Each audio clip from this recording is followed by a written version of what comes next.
Assalamualaikum warahmatullahi wabarakatuh. Izin memperkenalkan diri, nama saya Yasin Fanhuri. Video ini saya buat yaitu untuk memenuhi tugas UTS mata kuliah organisasi dan arsitektur komputer.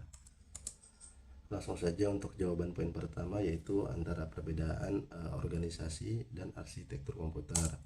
Perbedaan antara organisasi dan arsitektur komputer adalah arsitektur komputer itu adalah suatu hal yang mempelajari mengenai suatu perencanaan dan struktur dalam pengoperasian dasar dalam sebuah komputer.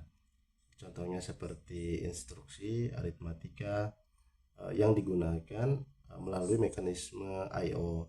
Sedangkan organisasi komputer yaitu mempelajari seluruh rangkaian dari komponen-komponen fungsional yang telah terinterkoneksi dari komponen penyusun pada sistem komputer seperti teknologi hardware, perangkat aritmatika, teknologi memori, dan sinyal-sinyal kontrol. Lalu untuk jawaban yang kedua mengenai tentang perkembangan komputer dari generasi ke generasi, sebagaimana yang telah dibahas di pertemuan sesi ketiga, bahwa komputer itu terbagi dari beberapa generasi. Untuk generasi pertama itu dikembangkan pada tahun 1945 sampai 1955. Dan ciri-ciri untuk komputer generasi pertama adalah yaitu menggunakan tabung hampa atau vacuum tube. Yang kedua, programnya itu dibuat dalam bahasa mesin. Yang ketiga, memori utama dibuat dari teknologi magnetic core storage. Yang keempat, untuk ukuran fisiknya itu berukuran sangat besar. Dan yang kelima, membutuhkan daya listrik yang besar pula. Untuk contoh komputer generasi pertama yaitu seperti ENIAC, dan yang terakhir adalah komputer UNIVAC. Lalu untuk komputer generasi kedua yaitu dikembangkan pada tahun 1955 sampai pada tahun 1963. Untuk ciri-ciri umum pada komputer generasi kedua itu antara lain, yang pertama, untuk teknologi dasar atau rangkaiannya itu berupa transitor. Yang kedua, sudah menggunakan bahasa pemrograman Fortran dan COBOL. Dan yang ketiga, sudah menggunakan memori sekunder yang berupa magnetic tape. Lalu untuk yang keempat, ukuran fisik komputer tentu lebih mini dari ukuran dari generasi pertama. Untuk komputer generasi kedua ini sebagai contohnya itu adalah IBM 7094.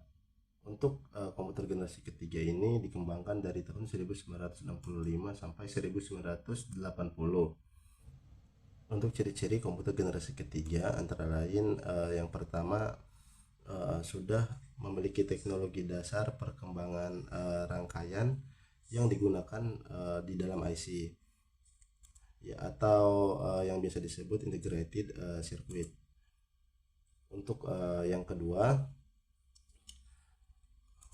layar monitor sudah dapat menampilkan gambar dan grafik. Dan yang ketiga, menggunakan magnetic tape sebagai memori sekundernya. Dan untuk yang keempat, sudah memiliki fitur jaringan. Dan yang kelima, sudah dapat menggunakan daya listrik yang jauh lebih hemat dari komputer generasi pertama dan yang kedua. Untuk contoh komputer generasi ketiga ini seperti DIC PDP-8. Lalu untuk generasi keempat yang dikembangkan pada tahun 1980 sampai saat ini, ciri-ciri komputer generasi keempat ini menggunakan large scale integration atau LSI, yang merupakan pemadatan beribu-ribu IC yang dijadikan satu komponen dalam sebuah keeping IC yang disebut chip. Dan yang kedua, dikembangkan komputer mikro yang menggunakan mikroprosesor dan semikonduktor untuk chip pada memori komputer. Untuk contoh komputernya sendiri seperti yang kita tahu, yaitu seperti Intel Core dan AMD Ryzen. Lalu untuk jawaban yang ketiga mengenai struktur CPU, sebagaimana yang telah dipelajari di sesi ketiga dan keempat, sudah dijelaskan bahwa struktur utama pada CPU terdapat 4 bagian. Yang pertama adalah control unit yang berfungsi untuk mengontrol operasi CPU dan kontrol komputer secara keseluruhan. Yang kedua adalah aritmatik dan logik atau yang biasa kita sebut ALU, berfungsi untuk membentuk fungsi-fungsi pengelolaan data komputer. Yang ketiga adalah register, fungsinya untuk menyimpan penyimpanan internal pada CPU. Dan yang keempat tentang diagram siklus instruksi pada CPU. Siklus dalam instruksi CPU terdiri dari beberapa instruksi. Yang pertama, instruksi addressing calculation atau AIC, yaitu fungsinya untuk mengkalkulasikan atau menentukan alamat instruksi yang dieksekusi.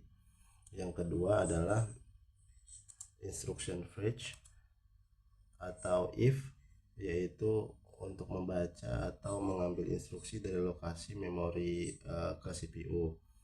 Yang ketiga, instructional function decoding atau IOD, berfungsi untuk menganalisa instruksi untuk menentukan jenis operasi yang akan digunakan.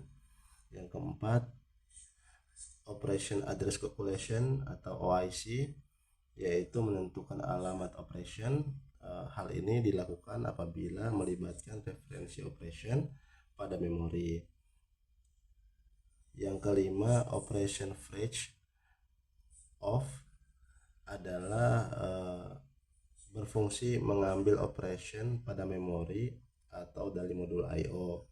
Yang keenam adalah data operation atau DO, yaitu berfungsi untuk membentuk operasi yang diperintahkan dalam instruksi. Yang ketujuh adalah operation store atau OS, yaitu untuk menyimpan hasil eksekusi ke dalam sebuah memori.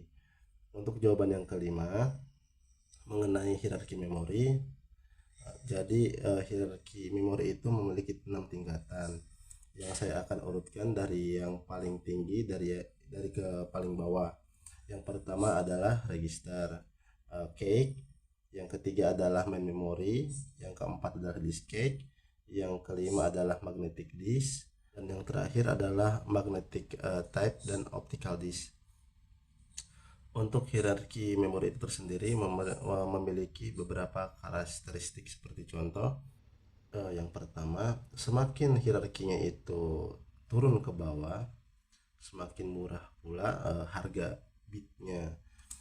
Contohnya seperti register merupakan jenis memori yang paling mahal, sedangkan magnetic type itu memiliki harga yang lebih murah.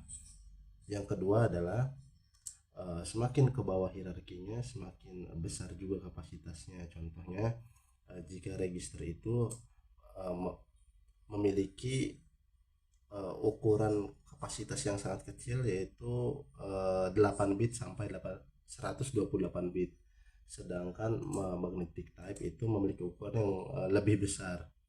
Yang ketiga, semakin ke bawah semakin lambat pula akses datanya.